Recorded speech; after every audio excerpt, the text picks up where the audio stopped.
Absolutely. So many of our beliefs are buried in our subconscious.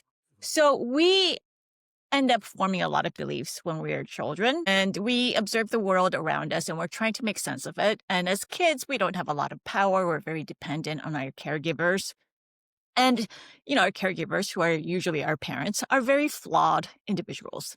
They had parents who messed them up, and it goes on and on and on, right? It's a cycle, generational cycle of Mhm. trauma. And so, what hypnotherapy allows us to do is to bring up to the conscious mind a lot of these beliefs that are Mm. buried in the subconscious. And so they tend to be things like, I'm not lovable. Maybe you had a parent who left or who had an addiction or who just worked all the time. And because we are so dependent on them as children, we just have to kind of think it's our fault.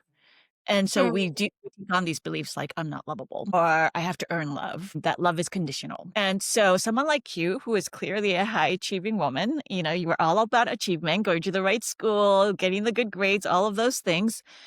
A lot of that stems from this desire for validation and for Mm. love that wasn't Ugh. given to us full heartedly, when we wanted it, when we needed it.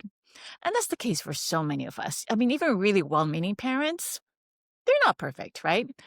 And so then we end up trying to achieve and achieve and achieve. And then when we transfer that over into dating life, it can actually be too much. Like we often try to effort our way through Yeah. dating, just like what you were describing. And that works in terms of your career and school. You'll do really great.